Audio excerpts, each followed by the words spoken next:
네, 안녕하십니까.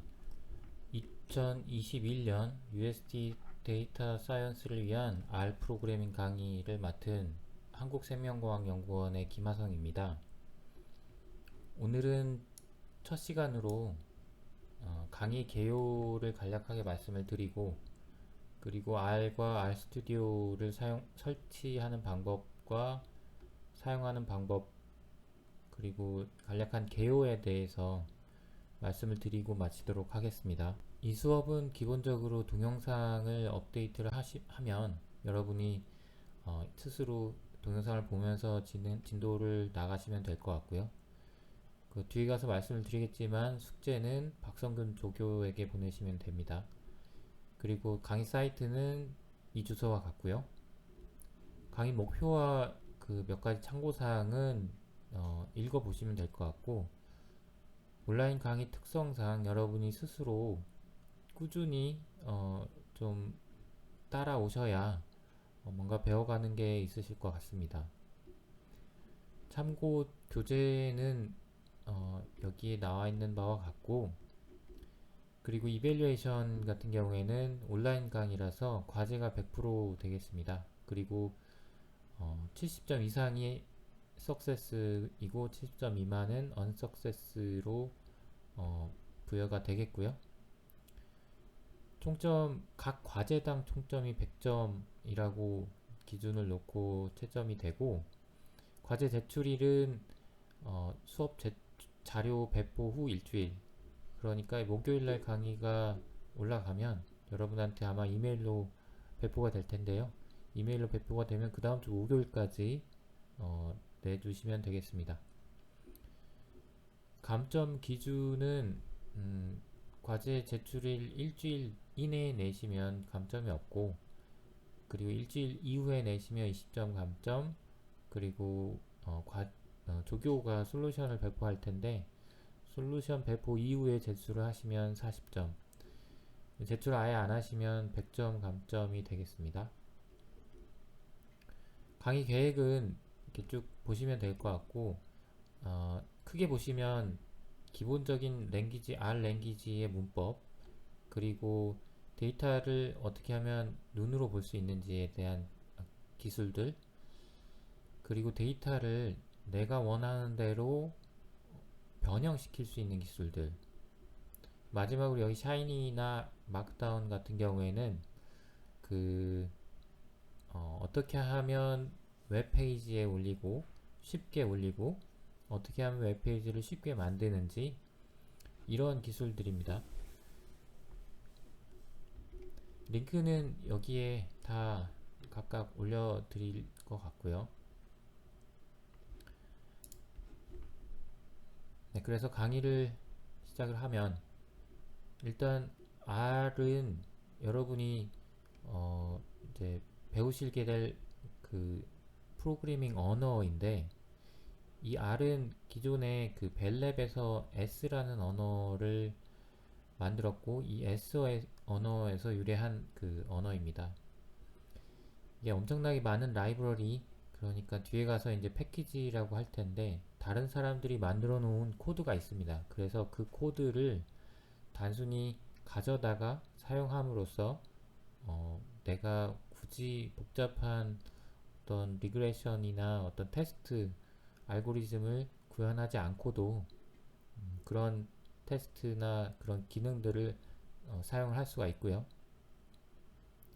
그리고 C나 C++, 파이썬 뭐 이런 언어들, 특히 이제 파이썬이 굉장히 요즘에 주목을 많이 받고 있는데, RStudio가 자체적으로 파이썬과 같이 쓸 수 있는 어떤 그 방법들을 제공을 하고 있습니다. 나중에 기회가 되면 말씀을 드리기로 하고, 근데 R은 어떠냐, R은 다른 이런 언어에 비해서 어떠냐를 보시면 이 IEEE에서 조사하는 어떤 이 탑 프로그래밍 랭귀지라는 그 매해 발표하는 그 랭킹이 있는데, 여기서 2018년에 7위, 2019년 5위, 작년에 2020년 6위, 작년은 찾아보지 않았는데 작년이 20년, 네, 6위죠. 그래서 거의 이 탑 10의 중간 정도의 성적으로 많은 사람들이 사용하고 있다는 거죠. 개인적으로 봤을 때는 앞으로 C나 C++보다는 더 많이 사람들이 쓸 수 있는 그런 가능성을 가졌다라고 보고 있고요. 뭐 이것은 앞에 제가 말씀드린 요 강의 계획에서 잠깐 보여드렸던 요 샤이니나 R 마크다운, 그리고 이제 빅데이터나 AI 때문에 사람들이 데이터를 많이 쓰는데 이 데이터를 다루는 어떤 편리성 때문에 R은 앞으로도 더 많이 쓰일 수 있을 가능성이 있다고 생각이 됩니다. 기존에는 이제 R이 데이터 분석, 통계 분석에 많이 활용이 됐고요. 그때 당시에도 데이터를 쉽게 읽어드리고 그 데이터의 어떤 특성을 눈으로 볼 수 있게 쉽게 만들어 놓은 프로그래밍 언어라서 사람들이 많이 사용을 하고 있었고, 이제 최근에 특히나 빅데이터나 데이터 분석이 강조가 되면서 더 많이 사람들이 사용을 하고, 이제 뒤에 가서 말씀을 드리겠지만 RStudio라는 IDE, 이 IDE를 만든 이 RStudio 회사인데요. 이 RStudio가 기여한 바가 굉장히 큽니다. 이 R이 사람들한테 많이 쓰이게 된 원인 중에 하나라고 볼 수 있습니다. 먼저 R을 설치를 해야 되는데 R은 쭉 요 순서대로 따라서 설치를 하시면 됩니다. 그래서 R 사이트에 가셔서 크란 또는 C란이라는 링크를 클릭하시면 이렇게 코리아라는 링크가 보이고, 코리아 링크를 클릭하시면 다시 이런 어떤 미러 사이트로 들어가는데, 여기에서 윈도우즈, 여러분이 만약에 리눅스를 쓰시면 리눅스를 클릭을 하시면 이렇게 또 베이스 또는 install R for the first time 이라는 링크가 있습니다. 링크를 누르시면 이제 여기로 다시 가는데, 여기에 최신 버전의 R 프로그램이 인스톨 프로그램이 있습니다. 요거를 클릭하셔서 다운로드를 받으시고, 그리고 뭐 한글로 프로그램을 설치를 할 수도 있거든요. 그 지시에 따라서 설치를 하시면 완료가 되겠습니다. 그리고 RStudio는 이제 통합 개발 환경이라고 하는데, 이 RStudio가 없을 때는 텍스트 에디터, 그냥 메모장 같은 걸로 했어요. 그런데 이게 나오고 나서부터는 여러 사람들이 굉장히 편리하게 R을 쓸 수가 있게 됐는데, 특히 이제 RStudio에서 자체적으로 오픈소스 개발팀이 있어서 뒤에 가서 우리도 배우겠지만 dplyR이나 ggplot, 그 다음에 샤이니 같은 굉장히 파워풀한 패키지들을 개발을 했고, 이 패키지들이 사람들이 많이 쓰면서 R이 주목을 받게 된 원인 중에 하나가 되었죠. 그리고 1년에 한두 번씩 컨퍼런스를 개최를 하면서 사람들에게 기술을 알리고 있습니다. 이 RStudio를 설치를 하시려면 RStudio 링크로 들어가셔서 프로덕트에 RStudio를 클릭하시면 밑으로 내려보시면 이런 선택 화면이 나오고요. 여기에서 RDesktop, 그리고 다시 이런 식으로 나오면 오픈소스 에디션, 오픈소스 에디션에 다운로드 RDesktop을 누르시면 다음 화면으로 바뀌면서 그 하단에 이런 실제로 이제 다운로드 받을 수 있는 링크가 나옵니다. 현재는 버전 1.4.1106 버전이고요. 요거 받으셔가지고 설치하시면 인스트럭션 따라서 설치하시면 무리 없이 설치를 하실 수가 있습니다. R을 설치하고 그 다음 RStudio를 설치하신다고 보시면 되겠습니다. 그래서 설치가 끝나시면 이제 RStudio를 실행을 하시면 되는데, RStudi오는 요렇게 보입니다. 기본적으로 그 코드를 입력하는 코드 편집 창이 있고, 이쪽은 콘솔 창입니다. 사람들 기호에 따라서 콘솔 창을 이쪽으로 보내서 사용하는 분들도 계시고요. 여기에서 코드를 입력을 해서 이제 에디팅을 하면 그 코드를 실행할 때는 여기에다가 실행을 하는 것이라고 보시면 되고, 단축키로 커서만 가져다 놓고 단축키를 눌러서 바로 해당되는 라인이나 그 코드 전체를 바로 실행을 시킬 수 있습니다. 그리고 이쪽은 그 파일이라든지 아니면 그림을 그리면 플랫이라든지 나중에 말씀드리겠지만 패키지들이 있고요. 패키지를 관리할 수 있는 툴이고요. 화면이고요. 그리고 이쪽 상단은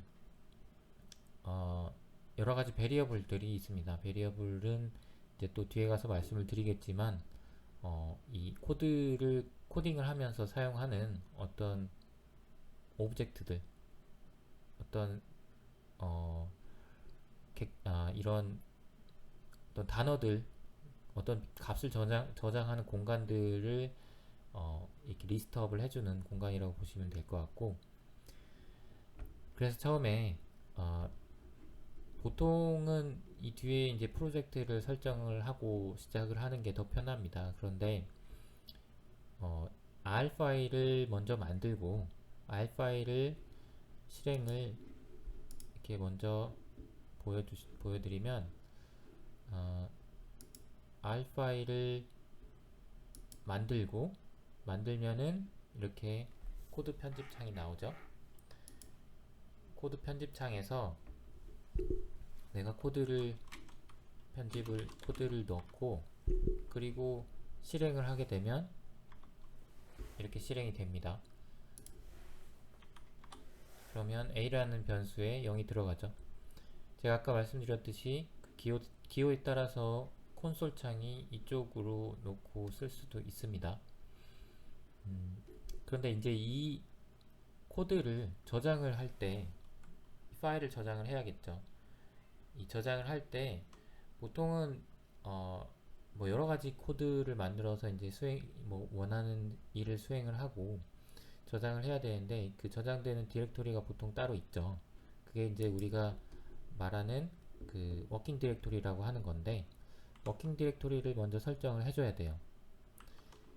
워킹 디렉토리 설정은 여기서 setwd나 뭐 getwd, 이거는 현재 디렉토리를 보는 명령어고요. 여러분이 알아두시면 좋습니다. 지금 현재 디렉토리는 이렇게 돼 있고, setwd는 현재 디렉토리를 작업 공간으로 설정하겠다라는 겁니다.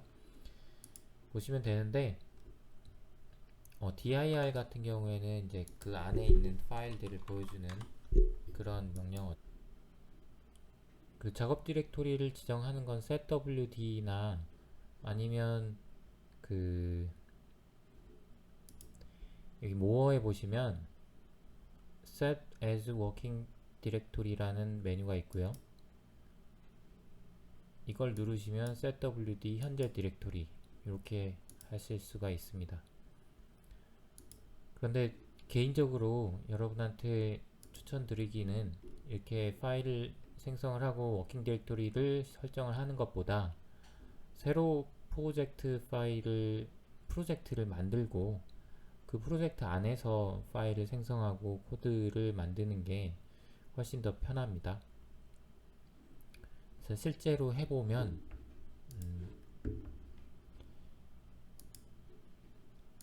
새로운 뉴 프로젝트를 클릭을 하시고, 클릭을 하시면 이제 요 박스가 나오는데, 여기서 뉴 디렉토리는 우리가 기존의 디렉토리가 없을 때, existing 디렉토리는 기존에 뭔가 작업해 놓은 디렉토리가 있을 때 거기에다 프로젝트를 생성을 하는 건데, 지금은 new 디렉토리, 그리고 new 프로젝트, 그리고 그 프로젝트 네임, 여기는 디렉토리 네임인데 프로젝트 네임이라고 생각을 하셔도 됩니다. 그래서 r 프로그 2010 이렇게 해놓고 이제 이 디렉토리가 생성될 디렉토리를 설정을 하는 건데요.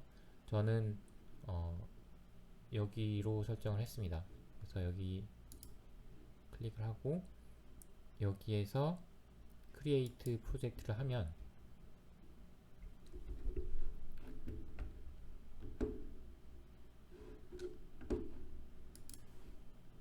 그러면 이런 화면이 나옵니다. 처음 시작한 화면과 똑같은 동일한 화면이 나오는 거고요. 실제 디렉토리를 가보시면 이런 식으로 그 지정한 경로에 아까 지정했던 경로에 R 프로그램 2010이 생기고 이 디렉토리 안에는 프로젝트 파일이 하나가 생깁니다. 이 프로젝트 파일이 이제 다음에 시작을 하실 때 이 RStudi오를 종료를 하시고 다음에 새로 시작을 하실 때 이 파일만 클릭을 하시면 마지막에 작업했던 그 상태 그대로 다시 시작을 하게 됩니다. 일단 한번 해보면 이 프로젝트에서 R 스크립트를 하나를 만들고요.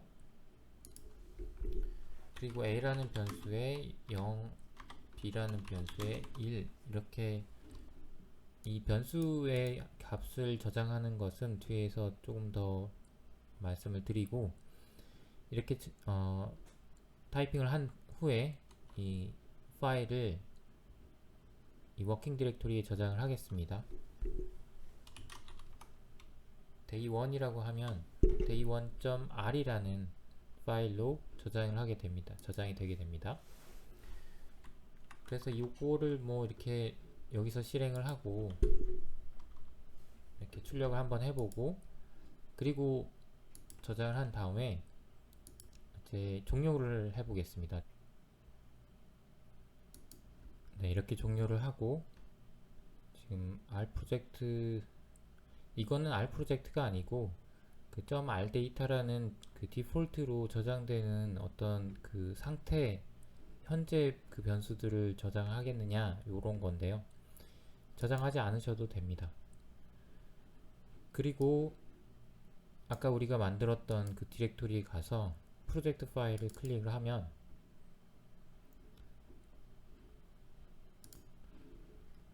네, 이런 식으로 아까 우리가 작업했던 R 파일이 열려 있고 작업 디렉토리는 우리가 만든 작업 디렉토리로 시작을 하게 되는 것입니다. 그런데 만약에 이제 지금 여기는 아까 제가 처음에 말씀드린 게 변수라고 했는데 이 변수들을 한 번씩 실행을 하면은 여기에 그 리스트가 나와요. A라는 데는 0이 저장이 돼 있고 B라는 데는 1이 저장이 돼 있다 라는 건데 이때 우리가 아까 종료를 하면 요거를 물어봤잖아요. 근데 아까는 우리가 돈 세이브를 했었죠. 돈 세이브를 하면은 .r 데이터라는데 아무것도 저장이 되지 않습니다. 그런데 세이브를 하면은 이런 변수들까지 다 저장이 돼요. 세이브를 한번 해보고 다시 한번 이 프로젝트를 실행을 해보겠습니다. 네, 그러면 보시다시피 변수가 그대로 남아있죠. 메모리에. 그리고 여기에는 워크스페이스가 읽어졌다. .r 데이터에 있는 워크스페이스는 이 변수들이라고 보시면 되는데 이 변수들이 여기에 저장이 된다는 얘기입니다. 그런데 이런 방식으로 저장을 보통은 하지 않습니다. 왜냐하면 메모리도 시작할 때부터 많이 차지하게 되고 느리죠. 그래서 일반적으로는 저장을 안 하시고 종료를 하셔도 크게 상관은 없습니다. 네, 이런 식으로 이제 프로젝트를 만드셔서 어떤 코드 작업을 하시는 게 훨씬 더 좀 수월하고요. 여기까지가 그런 내용이니까 여러분이 한번 읽어보시면 될 것 같고 이제 키보드 숏컷인데 이 RStudio를 사용하면서 편리하게 쓸 수 있는 단축키라고 보시면 됩니다. 단축키인데요. 단축키 리스트는 Alt Shift K를 누르면 이렇게 화면이 뜹니다. 그래서 이렇게 쭉 보면 되는데 다 아실 필요는 없고 그 ESC를 누르면 없어지고요. 다 아실 필요는 없고 그 몇 가지만 알려드릴게요. 많이 쓰는 코드 편집 창은 컨트롤 1, 그리고 콘솔 창은 컨트롤 2. 보시면 코드 편집 창에서 한참 이렇게 작업을 하고, 그리고 콘솔로 이동할 때 마우스로 이렇게 이동하는 게 아니고 컨트롤 누르고 2번을 누르면 커서가 이 콘솔 창으로 가죠. 그래서 여기서 우리가 원하는 값들을 아니면 명령을 수행을 할 수가 있죠. 그리고 다시 코드 편집장으로 가서 우리가 원하는 코드를 넣을 수 있고요. 컨트롤 1과 2는 많이 쓰는 단축키고요. 그리고 코드 편집창에 있는 코드를 콘솔로 실행을 할 때 컨트롤 엔터를 누르면 현재 커서에 있는 내용이 실행이 됩니다. 이것도 역시 많이 쓰는 명령 단축키라 여러분이 기억을 해 두셔야 되고, 그리고 주석 같은 경우에는 실행이 안 되는 라인이죠. 컨트롤 쉬프트 C. 그러면 A랑 B는 실행이 되지만 이 주석 같은 경우는 실행이 되는 게 아니에요. 그러니까 C가 지금 2가 저장이 되어 있는데 이걸 3으로 바꿔도 C가 값이 변하지 않습니다. 이건 주석이라 우리가 코드에다가 사이사이에 이해를 돕기 위한 어떤 부연 설명을 적어 놓는 그런 게 주석이다 라고 생각을 하시면 됩니다. 네, 그래서 일단 한번 한 가지를 해보시면, 변수라고 했는데 변수는 이제 값을 저장하는 공간이에요. 그래서 my bar라고 하고 여기에 hello world 하고 컨트롤 엔터 하시면 my bar라는 게 생기고 변수가 생기고 여기에 hello world가 들어간다 라고 돼 있죠.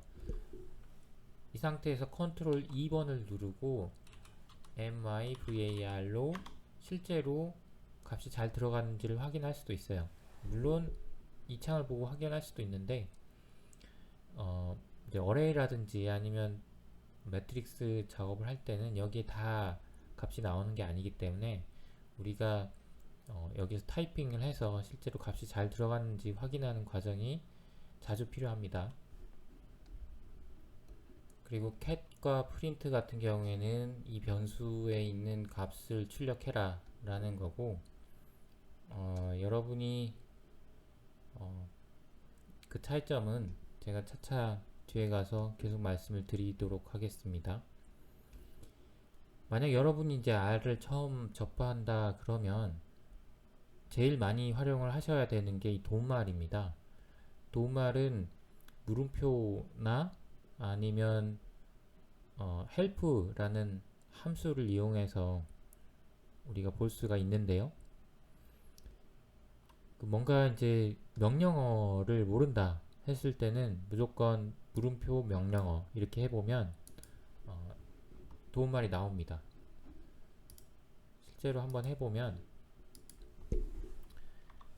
cat이라는 함수가 있는데 이 함수가 뭐하는 함수인지 모르겠다 할 때 물음표를 넣고 cat을 실행을 시키면 이쪽 창에 그 help 페이지에 cat이라는 명령어가 과연 뭔지, 그 output the object, 그러니까 오브젝트를 아웃풋 한다는 거겠죠.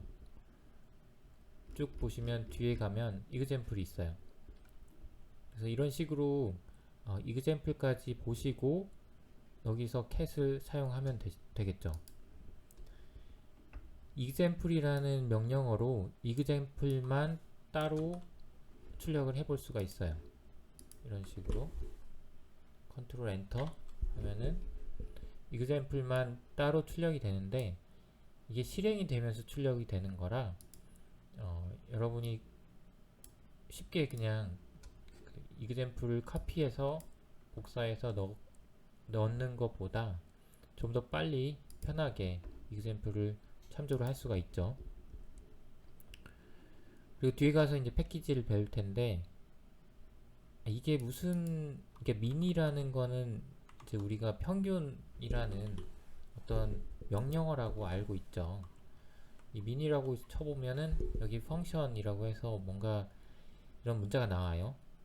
그러니까 뭔가 내가 민이라는 걸 한 번도 안 썼는데 이미 이게 이 r이라는 데 저장이 돼 있는 거죠. 근데 펑션인 거예요. 펑션이라는 거는 이런 식으로 가로 열고 가로 닫고 해서 당연히 평균을 내주겠죠. 1.5 이렇게 사용할 수 있다라는 건데 이게 뭔지 모르겠다. 뭐 이 민은 우리가 알지만 뭔가 다른 ABS 이건 도대체 뭔지 모르겠다. 그러면 헬프하고 서치를 해서 ABS가 들어간 이 문자가 들어간 모든 페이지들을 다 참조를 할 수가 있습니다. 그래서 뭐든지 다 넣어보고 이게 만약에 ABS가 함수면은 여기에 함수도 뜨고 이 함수가 쓰인 어떤 example도 뜨고 하겠죠. 여러 가지가 나오는데 사실 여기서 이제 우리가 볼 거는 뭐 베이스에 있는 ABS 보면 됩니다. 근데 너무 여러 가지가 나와서 좀 그렇긴 한데 ABS는 너무 많이 쓰이나 보네요. 네, 이런 식으로 ABS는 absolute죠. 이런 식으로 좀 찾아보시면 좀 더 쉽게 아예 모르는 그 어떤 함수 같은 경우에는 쉽게 찾아보실 수가 있고 이게 좀 헷갈리면 구글에 넣으시면 됩니다. 그 R 하고 구글에 뭐 이런 식으로 R 하고 ABS 이렇게 하면 R에서 ABS가 뭔지 이렇게 금방 찾으실 수가 있을 겁니다. 네, 이제 패키지를 볼 차례인데요. 앞에서 말씀드렸듯이 패키지는 남들이 만들어 놓은 어떤 함수예요. 그러니까 어떤 기능을 미리 만들어 놓은 거죠. 이 기능, 이것만 잘 사용을 해도 우리가 굉장히 편하게 어떤 분석이나 아니면 어떤 그림이나 데이터를 불러오거나 할 수 있죠. 이 sum이라든지 SD는 스탠다드 데비에이션 같은 함수는 stat라는 패키지에 있어요. 근데 stat라는 패키지는 R이나 RCD를 실행을 하면 기본적으로 불려오는 패키지라 우리가 따로 뭐 명령어를 따로 주지 않아도 그 SD 이거는 바로 쓸 수가 있어요. 2, 3, 4 4개의 스탠다드 데비에이션 그냥 바로 계산이 되죠. 스탠다드 데비에이션이라는 함수는 이 stat라는 패키지에 기본적으로 저장이 되어 있어서 따로 불러오지 않아도 되는데 만약에 다른 사람이 만들어 놓은 함수 중에 함수들이 전부 다 기본적으로 불러와 있지는 않겠죠. 그럴 때 패키지를 불러오는 과정 그리고 설치하는 과정이 필요한데 간단하게 내가 만약에 어떤 히스토그램을 그리고 싶다 그러면 1000개의 데이터로 되어 있는 데이터를 하나 만들고 히스트라는 명령어를 치면 히스토그램이 그려지긴 합니다.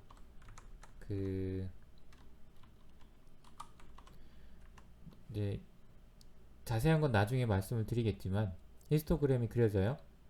그런데 제가 만약에 gg플롯이라는 걸 사용을 해서 조금 더 기능을 팬시하게 그리고 싶다. 그림을 그리고 물론 이제 히스트라는 함수로도 그렇게 할 수는 있지만 조금 다른 이제 기능이 있습니다. 뒤에 가서 더 배울긴 할 텐데, 근데 gg플롯이라는 걸 쓰려고 해보니까 gg플롯을 찾을 수가 없다고 나오죠.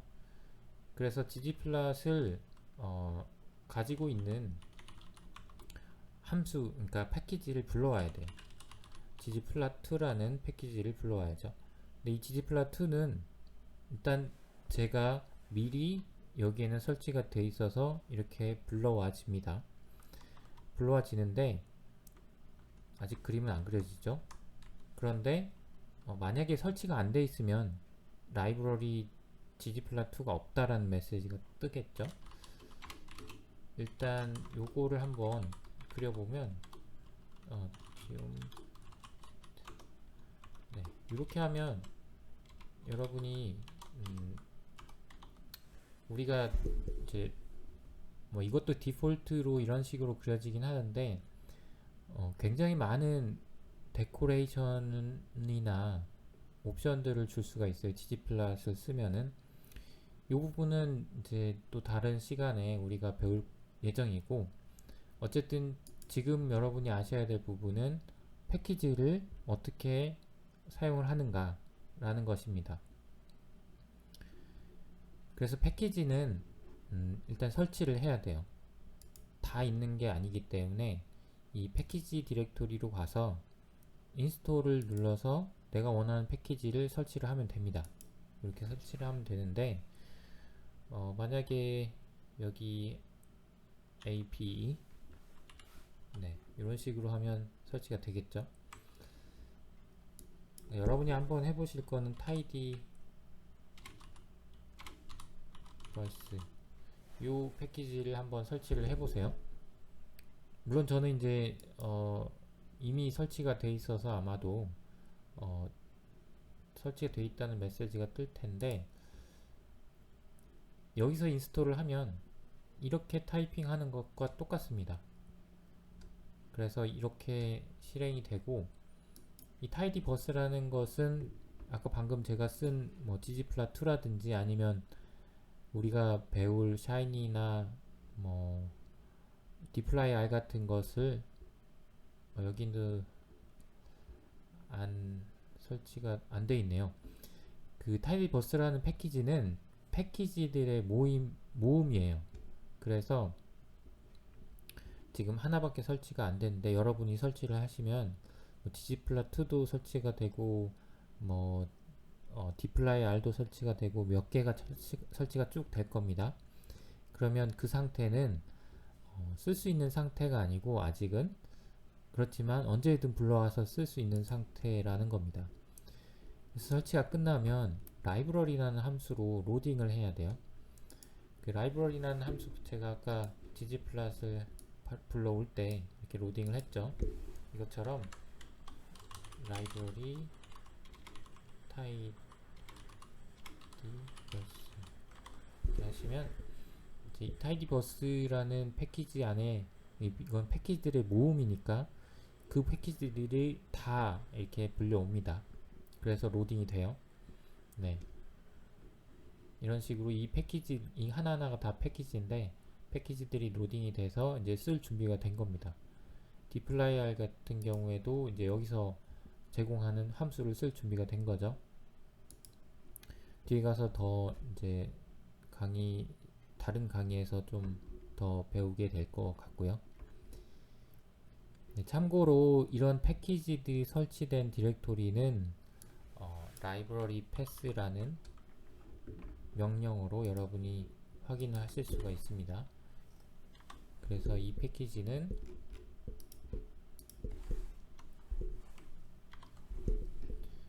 이 패스에 있죠. 이 패스를, 이게 이제 첫 번째 패스가 가장 우선적으로 패키지가 설치될 디렉토리라고 보시면 됩니다. 그래서 여기를 한번 가보시면,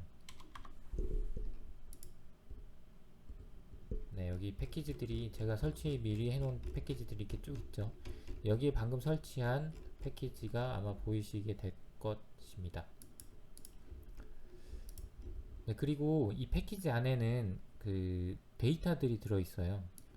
데이터들이 뭐 무료 데이터라고도 할 수 있는데 어떤 분석이나 교육을 위해서 사람들이 패키지를 만들면서 포함해 놓은 데이터들이 있는데, 리버스라는 이걸 제가 앞에서 한 적이 없는데 리버스라는 걸 치니까 이렇게 100 몇 개의 데이터가 나오죠.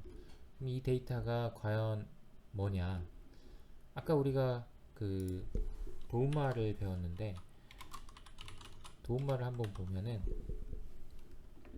네, 이런 식으로 데이터셋이라는, 이건 아까 스태츠라는 패키지랑 같이 디폴트로 로딩하는 패키지인데, 여기에 그 노스 아메리카에 있는 강들의 주요 강들의 길이가 요거네요. 그러면 이 데이터셋 안에 어떤 데이터들이 있는지를 확인을 해보면 데이터라는 함수를 쓰면 됩니다. 그래서 패키지 equal 데이터셋 이렇게 하면 데이터셋 안에 있는 데이터들이 어떤 게 있는지 나열이 되고요. 그리고 만약 다른 패키지 안에 있는 게 뭐가 있는지, 방금 우리가 불러온 타이디버스 안에 dplyR이라는 패키지가 있었죠. 이 안에는 과연 어떤 데이터가 있을지. 스타워즈라는 데이터가 있네요. 스타워즈가 한번 뭔지를 보시면, 한번 출력을 해볼까요? 그러면 이건 어떤 매트릭스인데 굉장히 복잡하네요. 이게 그러면 어떤 데이터냐라고 봤을 때, 네, 여기 설명이 써 있습니다. 이걸 뭐 봐도 모르겠는데, 어쨌든 이런 식으로 여러분이 데이터가 어떤 데이터가 어디에 있는지, 그리고 어떻게 가져다 쓰는지를 대충 대략적으로, 뒤에 가서 또 배우시겠지만 대략적으로 아시면 될 것 같고요. 네, 오늘 내용은 거의 여기까지라고 보시면 될 것 같고, 이제 마지막으로 보여지는 내용이 치트시트입니다. 이게 어떤 그 뭐 R이나 아니면 파이썬이나 어떤 뭐 꼭 프로그래밍 랭귀지가 아니고 뭐 워드나 뭐 여러 가지 컴퓨터 기반의 어떤 소프트웨어를 사용할 때 명령어들이나 아니면 단축키 기능들을 A4 한 장이나 두 장 정도에 이렇게 함축해서 모아놓은 그런 그 정보라고 보시면 되고, 이거는 이제 RStudi오에 제가 앞에 레퍼런스 참고 자료에 보시면 RStudio의 치트시트라는 게 있습니다. 여기를 가서 보시면 굉장히 많이 있어요. 여러분이 참고하실 수 있는. 근데 이거는 역시 뭐 기본적인 기능을 좀 아신 후에, 그런 다음에 여러분이 참고하시면 굉장히 유용하게 쓸 수 있는데, 기본적인 내용을 모른 상태로 요것만 보게 되면은 금방 잊어버리게 되고 그렇게 크게 활용도도 높지 않습니다. 네, 이것으로 오늘 강의는 마치고요. 과제는 이번 주는 없습니다. 대신에 R과 RStudio를 설치를 해 주시고, 그리고 이 수업 관련해서 프로젝트를 하나를 만드셔서 앞으로 과제나 어떤 실습을 할 때 그 디렉토리, 워킹 디렉토리 안에서 작업을 할 수 있게만 해주시면 될 것 같습니다. 네, 그럼 다음 시간에 뵙겠습니다.